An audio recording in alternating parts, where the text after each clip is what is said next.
All right, hey everybody, welcome to Chiustream. Hope everybody's doing great. I wanted to encourage everybody if you want to draw with me, uh, you can. So I uploaded this file onto the stream in a comment or in a posting just down below, and you can paint along with me, or you can paint your own thing, okay? Um, and if you're watching this off of YouTube later on, check the description below and you'll find the link, and I'll put a link on the video as well. Okay, so welcome everybody, and great to see so many familiar faces. Jenny, hey, great to see Jenny on there, and a whole bunch of people. Ann Arbor from Denmark. Why don't you let me know where you're from and I'll give you a shout out. For now, if this is your first time on the stream and you want to ask me any questions, you can feel free to do so. You could just type them in the chat, and then what you want to do is you want to type question first, okay? Type it nice and big, question, capital letters, so I can see it and answer your question. So, India, Malaysia, Finland, Germany, Spain, Hawaii, London, Poland, New Hampshire, Berlin, Poland, Scotland, Brazil, Italy, India, Denver. Right on. Gonna see you in October. Denver, Netherlands, Brazil, Australia. It's late. Right on. Paris, BC, Belgium, and the list goes on. New Zealand and Italy and all sorts. Welcome everybody. Belarus, right on. So, what a wonderful day it is today. And, you know, today it was just such a good day. I got up early without the alarm clock, which is always nice because then you wake up naturally. Looked outside, watched the sunrise as I drank my coffee, and just felt thankful. And I find a lot of times when we just take the time to just feel thankful for just being alive, having another day to, accomplish something great, um, it's a blessing. And just knowing that blessing can really help to motivate, inspire you throughout your day. So I hope that you will also feel very thankful, because I definitely do. So, great. One thing I want to mention is for all the first timers, if you're doing the stream, you want to participate, you could download the file and then you could post it up. Okay, you could post it up online and hashtag it Chiustream. Okay, when you hashtag it Chiustream, I will look for my favorite submissions and post them up every stream so that people can see what everybody else is doing, and it's just encouraging. So I highly recommend everybody to post their stuff, their exercise, whether they're good or bad. It doesn't matter. It's all about commitment here. It's all about going to that artistic gym every week or every day and exercising those brain muscles, those muscles that control visualizing, understanding gestures, structure, lighting, all sorts of things. It's a healthy habit to have, and it's something that definitely played a huge part in my own education, in my own, getting better. And that's why I do these streams, so that anybody can just do the exercise, do exactly what I was going to do before, or what I started doing and what I still do, doing artistic exercises to make yourself better. And that way, when the idea is, if I put enough of these exercises out there, people that can't afford anything can still learn art. And I think that is going to be a wonderful thing to kind of leave behind in the world. Um, so yeah, I hope you guys will come and join me. Art really, I feel like one of the best things that I love about art is that it's something where if you are flat broke, you can still get, develop talent. And if you're the richest person in the world, that doesn't mean that you can buy talent. It has to be earned. It has to be worked on and practiced and developed. And that's one of the best things about art. The only thing is that not all education is totally affordable for everybody. And that's why doing these streams is so important to me. Um, so I thank you guys, everybody that have been participating. Now, I wanted to show some of my favorite submissions from this week. People that posted stuff up. It might not be their absolute best, but these are looking really good. Um, but it's all about the practice, okay? It's all about the practice, commitment, putting it up. Okay, so let me just copy some questions here, and I'll show you this week's submissions. Okay, so here we go. Here's the first one. This one is from Instagram. Really, really great 3/4 heads. Just awesome. And it's practice, right? It's practice. It doesn't really matter how it looks in the end. Here's another one, which is really wonderful. Just for the sake of the exploring in this image, you can see that this person is, Arden is trying to break everything down in all sorts of different ways, really trying to explore and investigate and try to discover what makes this little dog look like this little dog. So great effort. And here's another one by Andreas. Take a look at that one. That one's looking really sweet, really awesome, beautiful, really great job.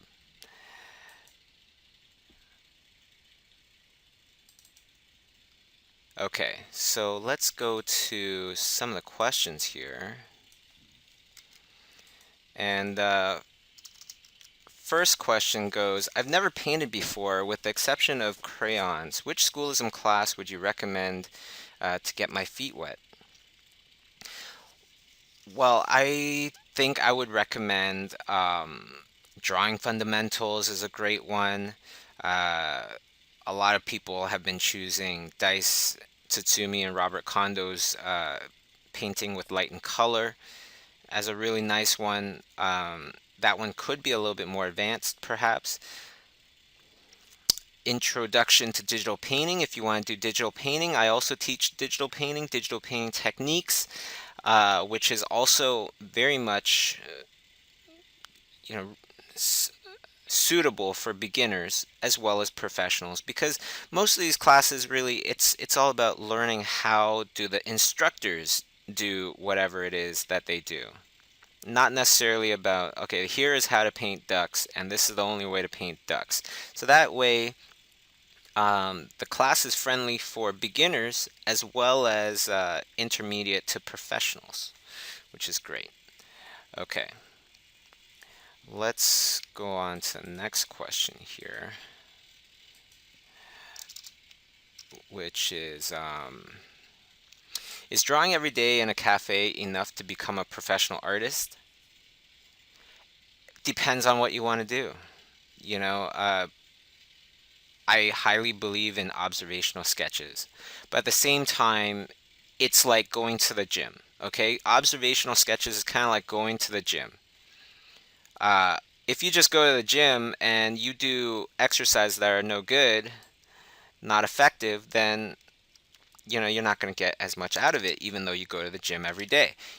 I think all of us know people that go to the gym and they do more talking than exercising, and it shows, right? So it really depends on you and how much you're concentrating. What are you concentrating on? If you only exercise your forearms, then is that going to help your legs? No, it's not, right? So what is your aim? So, for example, if you want to be a portrait artist or something like that, perhaps you're just trying to really copy and capture the essence of whatever it is you're looking at, a person or a place or whatever it might be.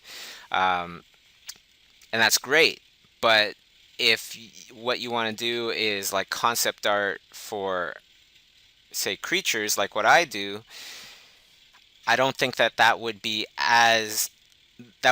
everything that you need to do. You would also need to do things like extrapolating certain elements of what you see to put them into your own creations, right? Uh, so that you're using the whole entire practice of cafe sketching to help your creative imagination. You know, you could be cafe sketching just looking at values, looking at edges.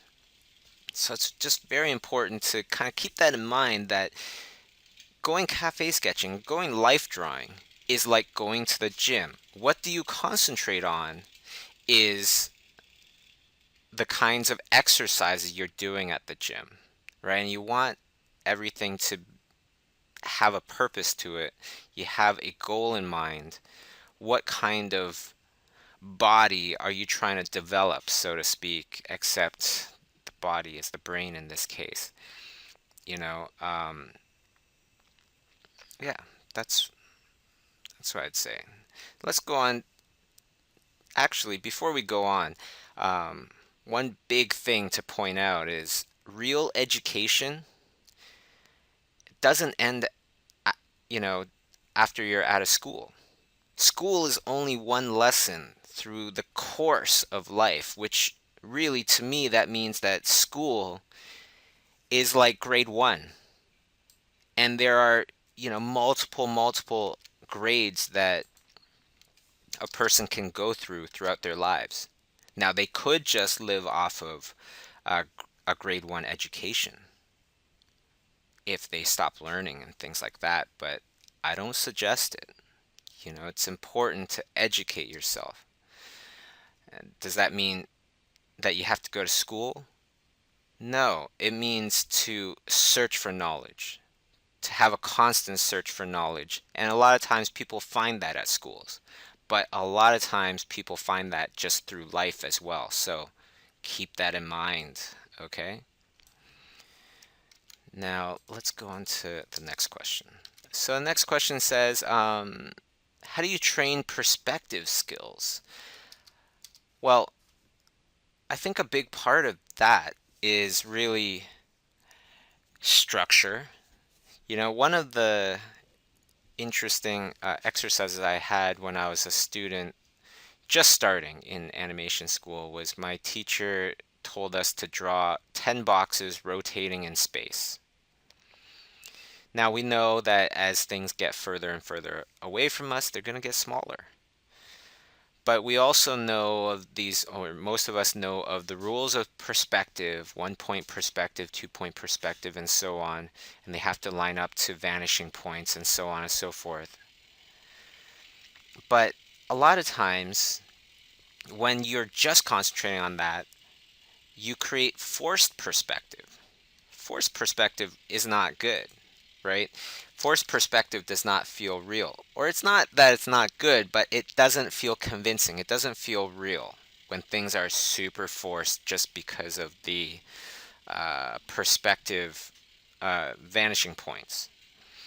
So learn to look at things and see how drastic is the perspective changing, and really try to develop your eye to create a sense of real perspective, realistic perspective. And then from there, I would start exploring outwards into things like fisheye lens perspectives and 3 point perspectives and things like that. Um, and a lot of it, it is through observation. A bunch of it is definitely through theory. How do you create a spiral staircase in perspective? That can get very technical. But I think in the end, it's very important to know these things, and at the end, you trust your judgment, because all of us have experienced life for many years now, experiencing perfect perspective in our lives every day. So instinctively, we all know what realistic perspective is. And we should all know when it looks kind of funny, instinctively. Now it's just about learning why. Why does that look funny? Where did it go wrong? Things like that. Okay, let's go on to the next question here. So it goes, how much do you think an artist should be able to produce for the concept art industry? I've been thinking to try getting into concept art, but I'm not sure if I'll be able to make enough content. I think in a portfolio, if it's like 10 really great pieces, that's perfect. Um, Even if it's 5 outstanding pieces, I think that would be fine. And with 5 finished pieces, then you also have sketches, right? You have exploratory sketches and things like that that can help to expand your portfolio in a nice way. Because this way it'll let people know your thinking process, which is also super important. How did you get to that result, right? In your final image.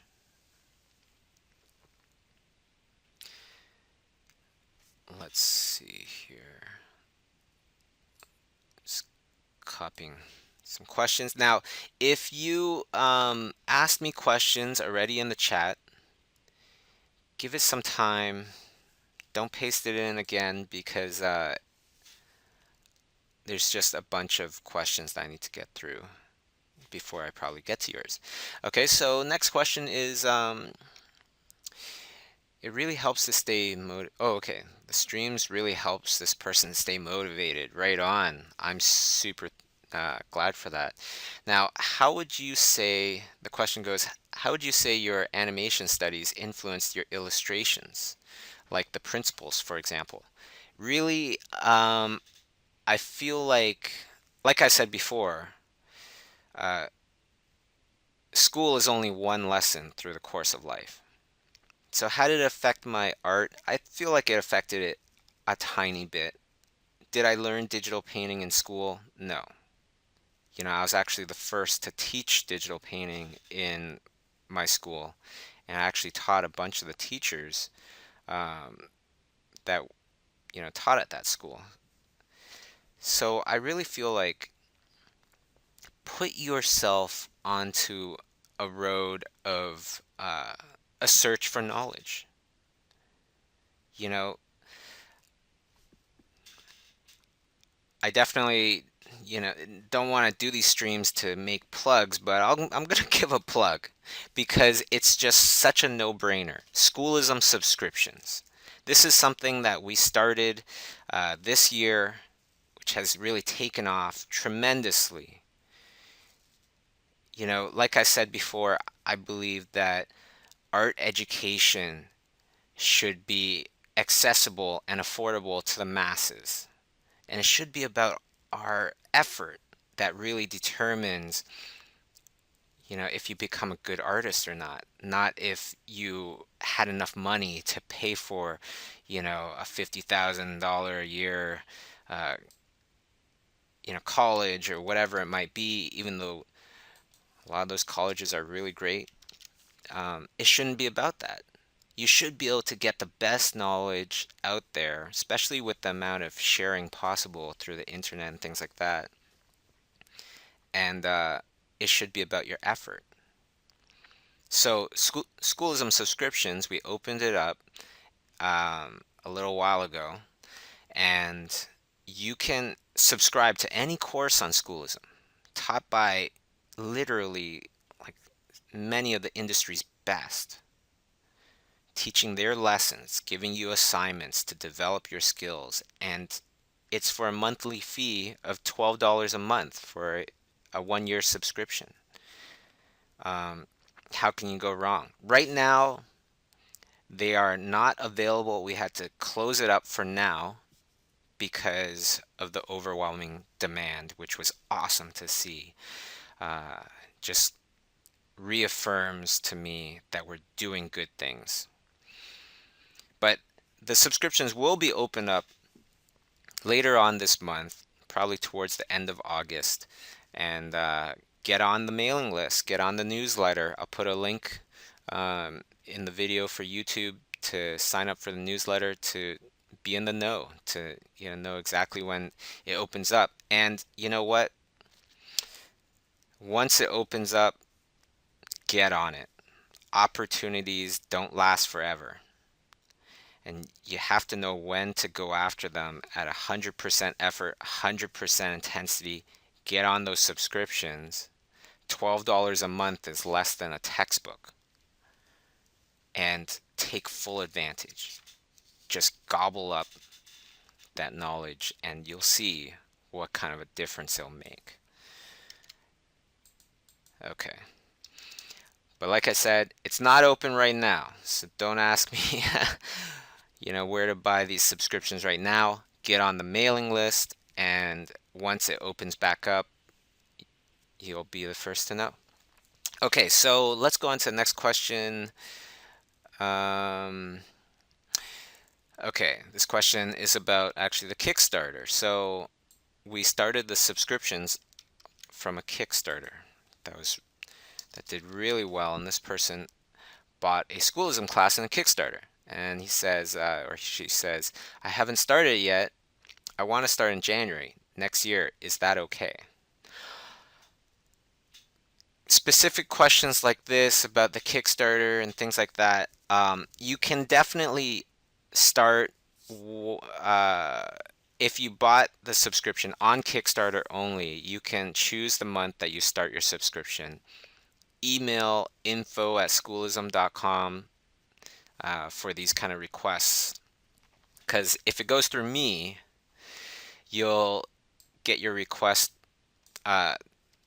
answered much, much slower, because that's not my thing right now. I'm not the person answering emails and such. So if you want to get a really quick response, or the quickest response possible, because right now we are inundated with just tons of emails, email info@schoolism.com. Okay.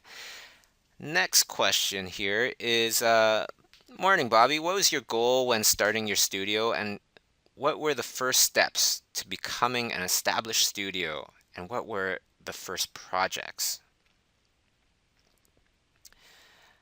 Okay, well,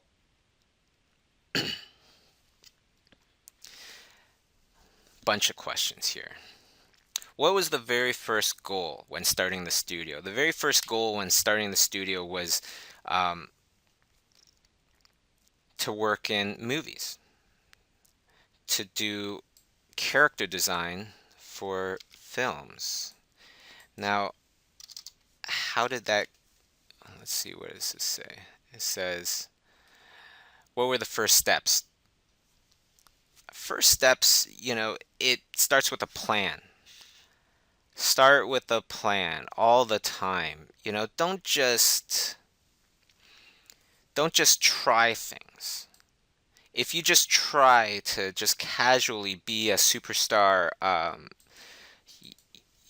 pop singer or something, is it going to happen? Do you really think it's going to happen? Do you think that you're going to get the best result possible? No, of course not. And after you try it, what is your experience going to be in trying to be a professional singer? Just like if you casually try to be an artist, because there's so many other people out there that are super serious about art. You gotta reach for your potential to truly try something. And you'll never know what your true potential is without proper testing. So give it your all. And for us, that was, well, we had a theory, which was great artists, really high in demand. They don't have time to make independent art as much. They might make a book once every year, and that would be considered good. They might make a book every 2 years or 3 years. That's probably more normal. So the idea for us was master plan, let's make 3 books. We're going to save up money so that we can publish 3 books and put them out. San Diego Comic Con, that is the end move, right? To go into Comic Con and show our stuff. And when we show our stuff, try to look as professional as possible, and we would look like a studio that just didn't just start, even though we did. We were less than a year old. Um, we would look like a studio that's been around for like at least 4 years, at least, probably 8 years, because we had 4 books with us, right? When you start off with a nice plan, then that's how you're going to get closer to your potential. And some of you might be thinking, well, I don't have access to this, or I live over here and I can't, my surroundings don't have that kind of nurturing kind of community for art and things like that. Well, for me, I traveled to California, and that's where we've been getting our jobs ever since. Um, Opportunities appear when we pay more attention to our surroundings. Not everything needs to be looked at exactly how it is. A lot of times, evolution of industries, you know, um, things develop because somebody looks at something in a different way. So for me, that was the internet. When we started, and this sounds probably super old, but it's like when we started Imaginism Studios and Schoolism, people were still nervous about buying things online. We were the first, we are the first, online school or school period to do lessons from, famous successful artists. And when you hand in assignments, in our premium version, when you hand in your assignments, you would get video feedback with talking and paint over and, all that great stuff. Nobody was doing that before, but was the opportunity there? Yeah, absolutely. The opportunity was there for anybody. So opportunities appear when we pay more attention to our surroundings. Okay? Now, the last part in this question was, what were the first projects? So the very first project for me was sketching, just smaller projects. So I was doing the cover for Sketchbook Pro 2. Now it's at like 6 or 7 or 8 or something like that. Um, and to do just tiny little design projects. But after that, then I got to work with Lauren Lanning, one of the creators of Oddworld, and he was doing a project with Tom Hanks that never came out, but I got to work on that, helped get some experience, some exposure, and then I went on to, or Kay and I should say, because we pretty much worked on all the same projects together in the beginning. Um, then we went on to a project by Tony Bancroft, the director of Mulan. Um, Never came out. And I forget what were the other ones, but our sixth film project that we worked on, Alice in Wonderland, was actually the first one to come out. So a lot of times, good things don't come easily. Obstacles and failures, they're all part of the process to achieving amazing things. You gotta stick in there, for the long run. And when obstacles or delays or failures come into your life, that's life's test. Because I have not met one single person that has been super successful for the long run that hasn't faced failures. And you cannot actually call yourself successful, in my mind, until you've faced failures, because that's the true test of your character. Everybody from, the beggar on the street to the emperor in the palace has bad days and has failures. That's life. That's life balancing itself out, I like to think, by, when somebody is trying hard, staying positive, doing all the right things, when they are about ready to be rewarded with something great, a lot of times life tends to throw a brick in your face. And I feel like that is kind of like its way of trying to balance things out. It's about to give you something good. So first it needs to throw a brick in your face and give you something bad and see if you truly deserve that great thing. And the great thing about this, you know, you don't have to freak out and think, "Oh my gosh, failures, what are you talking about?" The great thing about this is that in order to pass the test that life tends to throw at us, all you need to do, and we all are capable of passing it, all you need to do is stay positive, keep working hard, and keep thinking, if I keep going in this direction, where is it going to lead me to?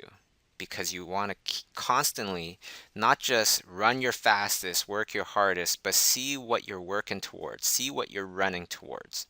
If you're running towards a cliff, obviously, as fast as anybody can run, it's not going to help them, right? So that's all you need to do.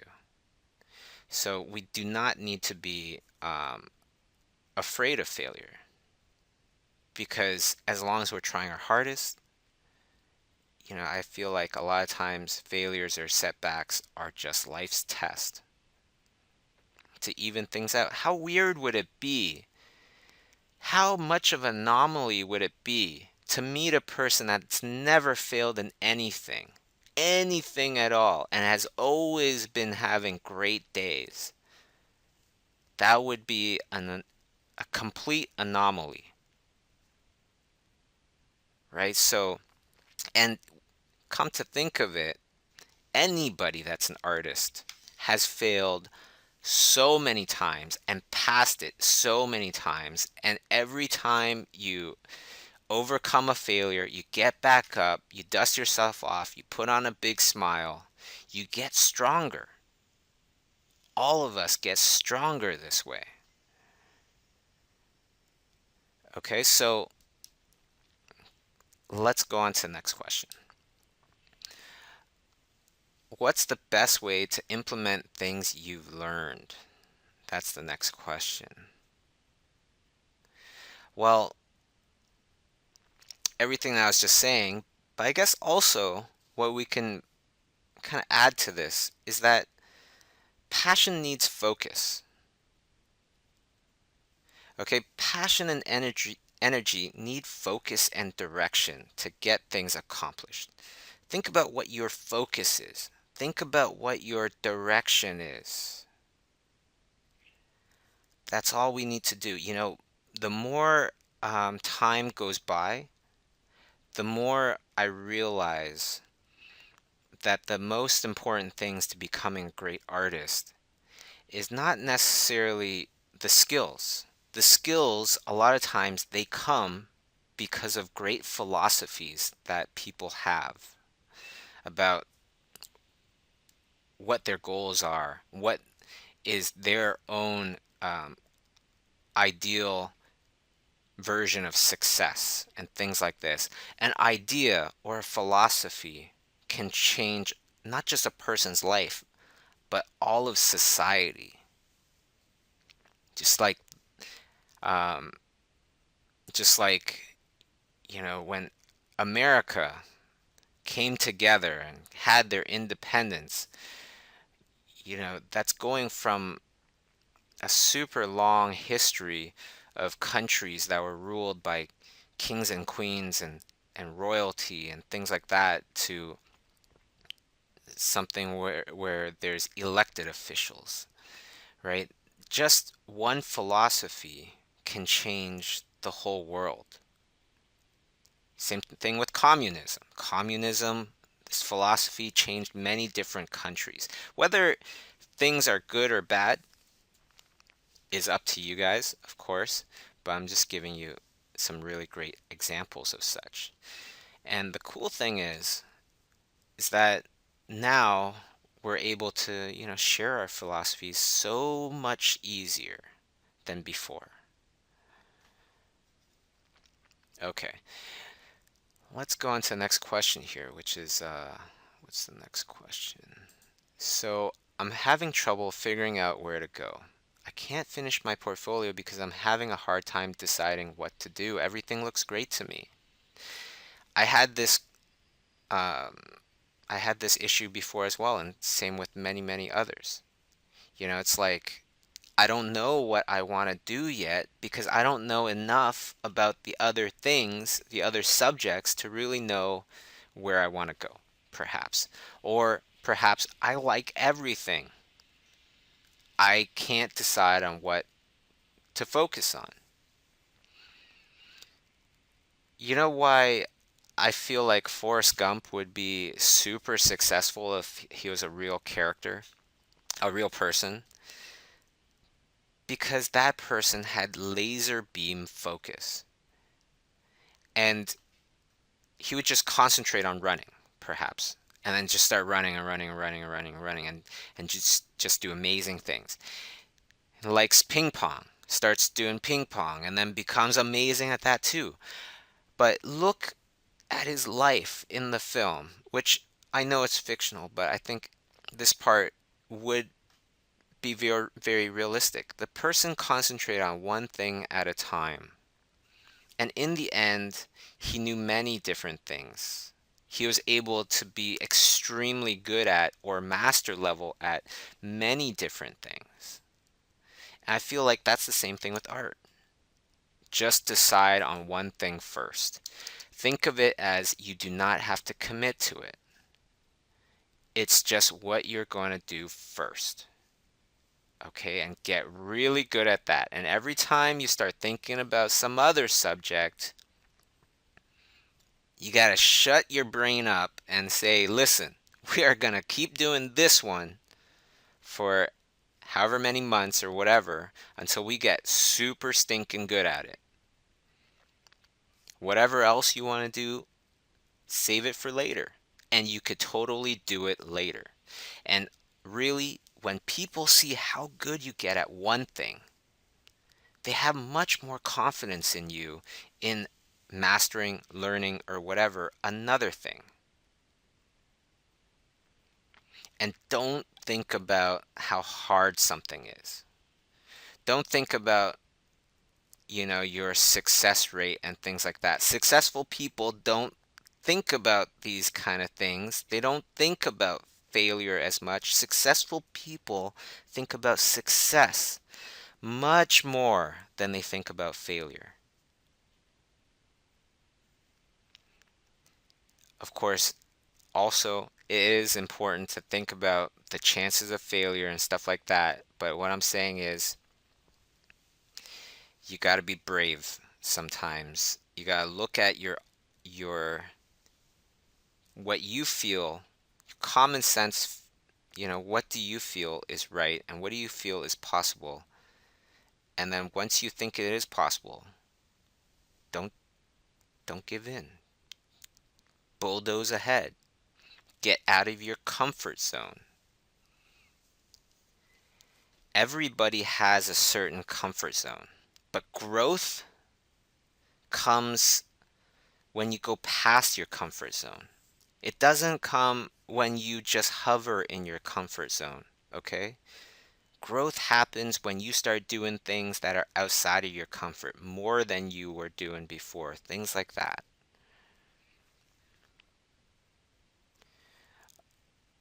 Let's go on to the next question here. So it goes, what's the difference between gesture drawing with Alex Wu and the one with Alex Wu and Luis Gonzalez? Preview videos are the same. Yes, everything's the same except for the person that gives you feedback. Okay, so for the full class, the premium class, that's the only difference. For subscription to Alex Wu's class, it's the same thing as subscribing to Luis Gonzalez in the Alex Wu class. Okay, so just subscribe to the Alex Wu class. Um, Next question here. Do you have some tips about the portfolios? I've heard these are really important, though I've never made one. Do I really need one to get a job, or is it more optional? You really need one to get a job because you have to show people what you can do. And what are you showing them? Okay, think about this when you're making your portfolio. If you show that you drew, the fruit on your kitchen table really well, that's only really good to get a job drawing still life stuff, on a table or whatever it might be. Think about the job that you want and do things that are complementary to it. So, for example, if you want to work in live action films, perhaps, then think about the aspect that you want to do in a live action film, perhaps their environments. So, then what kind of films would you like to work on where you're working on the environments? Perhaps they're all very architectural based. So, then you start learning everything you can about architecture. Pretty simple. Um, then you put it into your portfolio.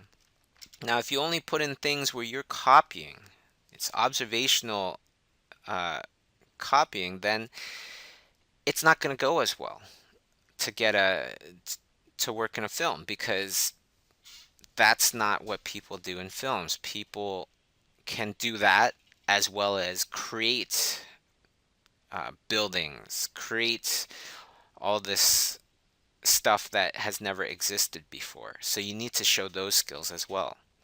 So, in other words, think about the skills that you need to show to get the job that you want.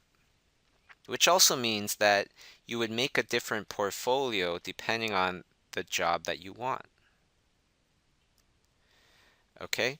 So, next question. You keep talking about always moving forward to always aim for higher goals. So after an amazing Kickstarter, what's your next goal? My next goal, my first goal was to work in movies. My goal now is to really try to affect the world in a positive way through education, to try and bring balance and equality to artists out there everywhere. I feel like I have the means to do so. I have the network to do so.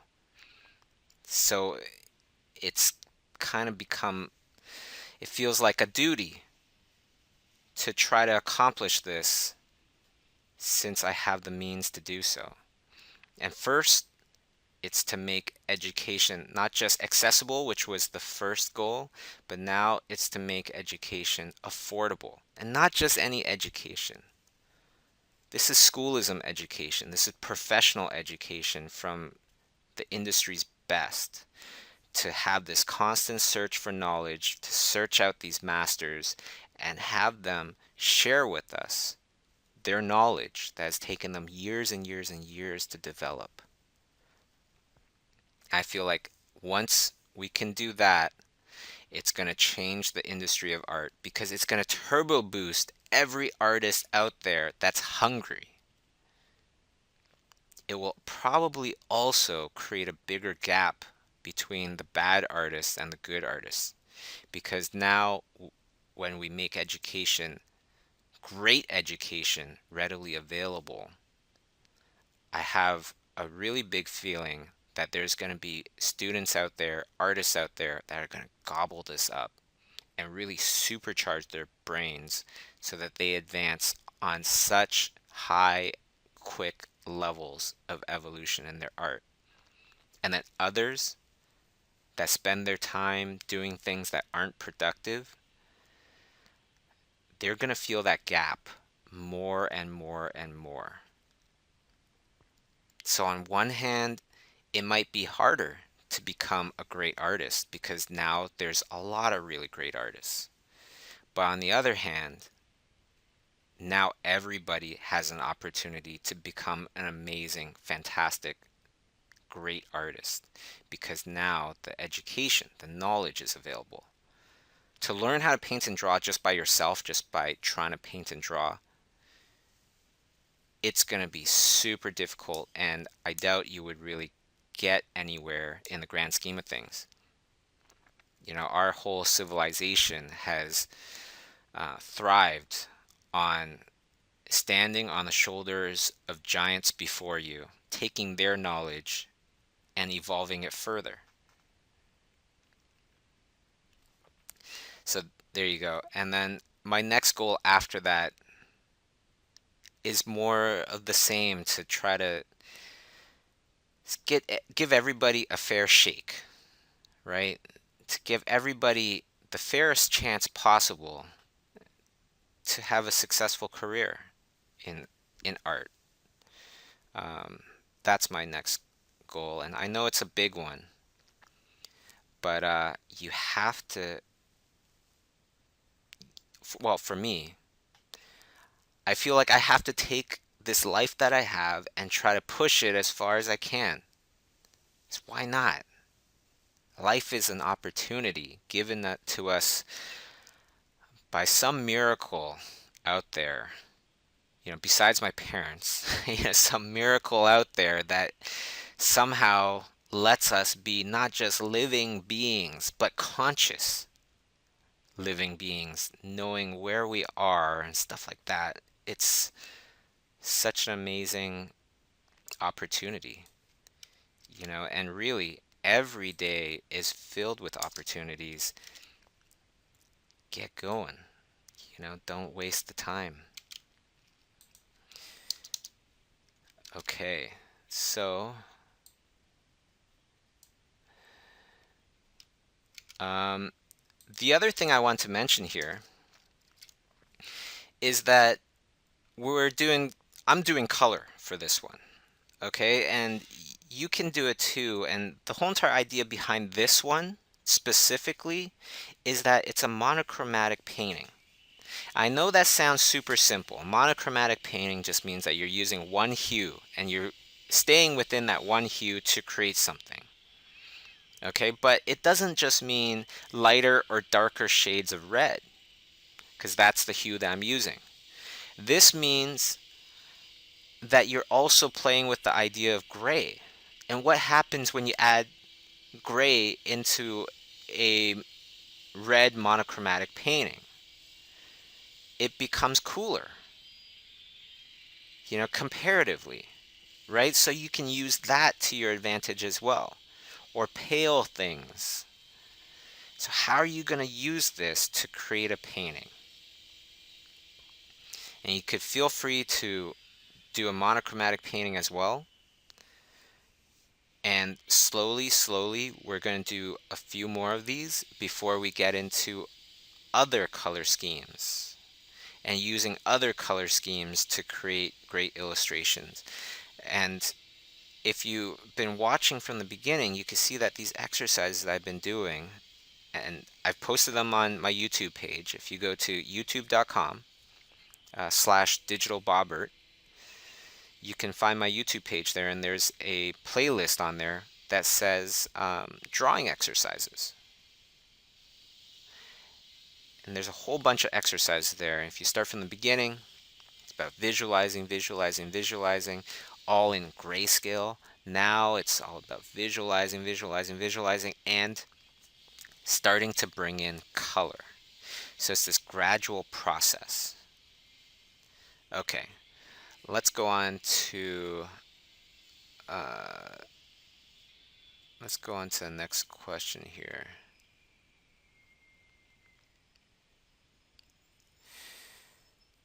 The next question goes, how much is your flow and opacity? Well, I keep changing it.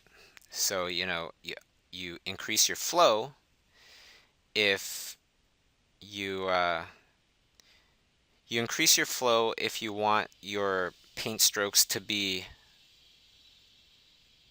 more evenly more even in the same opacity. Okay, and then I change my opacity when I want things to be more see-through. But really, I'm really skimming over the top of this. And of course, if you really want to know, just sign up for a Schoolism class. Um, yeah, if you really want to know the nitty-gritty and all the little bits and pieces of why and how. Um, let's go on to the next question here. Do you ever use Sketchbook Pro for painting? Yeah, definitely. Sketchbook Pro is awesome for sketching, especially. Um, sometimes, some of my videos I use Sketchbook Pro. A lot of times when I sketch things, I'm using Sketchbook Pro just because of the simplicity of it, and I really like the smoothness of their brushes, even more than Photoshop, actually. Let's go on to the next question. Even though I do love Photoshop as well, don't get me wrong, right? Okay, next question here says, will monthly payment plans be set up when the Schoolism subscription opens up again? Currently, or when it opens up again, it's gonna be a year subscription. Okay, it's gonna be year subscriptions for now. Later on in the future, they'll be monthly. That's what I'm aiming towards. Okay, but for the next few months, it's all gonna be annual subscriptions. $12 a month, $144 for a whole year of tuition. That's it. You can't really go much better than that for the level of education. If you just try it, you'll see the difference. Okay, what classes do you recommend for a comic colorist? Perhaps painting with color and light? Definitely. Introduction to Digital Painting with Andrew Howe is another really great one. That would probably be my most recommended for comic book colorists. But if you want something that's extremely painterly, then there's so many really, really good ones for that, especially Lighting Fundamentals with Sam Nielsen. To truly understand how light works, that's a fantastic course. Next question I have here is, I usually have a problem on what to draw and end up looking at a blank paper. What can I do to avoid this? Start creating a little sketchbook that you carry around with you, that you sketch in or jot down ideas of what to paint next. The other thing is, do some of these drawing exercises. Actually, that's the best suggestion that I would give you is go onto YouTube, go onto uh, my YouTube page, Digital Bobbert, right? YouTube/Digital Bobbert, and go through the drawing exercises, especially the composition ones. Will give you plenty of ideas of what to paint. After you've gone through them, you would have a bunch of ideas within 1 hour. You would have a whole bunch of ideas of what to paint next. And that's part of the design of the exercise, is that it takes away that idea of what to paint next, right? Because it gives you a base, it gives you something to start off with and gives you instruction. Okay, next question here is, I chose September as a starting month for Schoolism Kickstarter, and I would like to know what is the specific date it starts. 1st of September? Yes, 1st of September. Okay, next question. Um, Tips for exercising focusing. You know, willpower is kind of like focus, right? And the best way to increase your willpower that I found is actually in routine things that are good for you that a lot of us don't really want to do. For example, sketching first thing in the morning. Stop everything, get up, start sketching. Half an hour or whatever, that would be great. Um, Exercise, meditation, all these things actually help you exercise your focusing. Who wants to sit there and just blank out their minds and just kind of focus in on their breath, focus in on the moment, blank out their minds? Nobody really. I don't know. Well, I don't, but that's why I do it, because I know it's, first of all, I feel that's good for me mentally. It's great to be able to just let things empty out of your brain, right? And then you have room to let in new ideas, new things, new thoughts.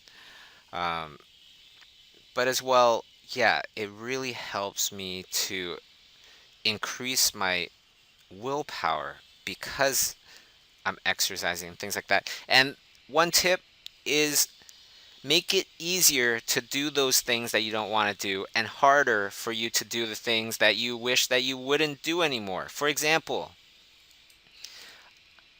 putting that sketchbook on your bedstand right beside your bed before you go to sleep. That's going to be really important, right? That will make things so much easier to just start sketching in the morning. That game that you play on your iPhone when you have nothing to do, delete it. So every time you want to play it, fine, you can play it, but you'll need to download it again. You'll need to log in again. You'll need to do all those things again. When it's so readily available and it's on your phone, you'll think that, oh, I don't have anything to do right now, so I'm just going to play this for a little bit. But do you have other things to do? We all have other things to do, don't we? We put down that phone, pick up your pencil, start drawing again. Okay, so next question here is, will there be any Schoolism courses on visual storytelling?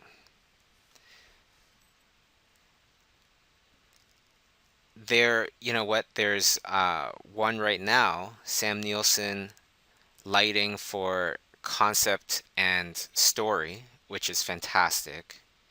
Um, there is designing with light and color, and that's a really good one as well.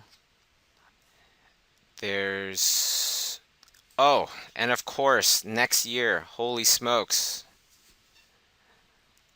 Ian McKegg, uh, director, storyteller, artist extraordinaire. He's going to be bringing his Schoolism class, which is very much visual storytelling from script to the screen. Taking a script, bring it all the way to the screen, and that is, I'll tell you, that's going to be so highly anticipated. We're already getting emails about it. That should be out next summer. Yeah. So I think we're at the end of our stream here, but let me leave you with just a couple things to focus on. Okay? And that is to appreciate life. Life loves those that love life. So appreciate the great blessing that we have just to be alive today. I mean it. When you feel happy to just be alive and appreciate things, life tends to smile on you. and give you great things in return. The other thing is that um, the other thing I want to mention is that good things don't come easily. Okay, so appreciate life, and when obstacles and failures come into your path, it's just the process to achieving amazing things, and you gotta know that. And all you need to do is just keep focused, keep on the same path, keep positive, and life will eventually go, okay, yeah, this person deserves what they're going after. Let's let them through. Okay, so that's it for me today. Thank you so much for tuning in. Don't forget to upload your stuff onto social media like Twitter or Instagram and hashtag it Chiustream, and I will find it and I will post up my favorites for next time. Okay? So thank you everybody, and have an awesome, awesome day, and keep painting and drawing, and keep aiming high for those big goals, um, because they're totally doable. All right. Take care and have a great day.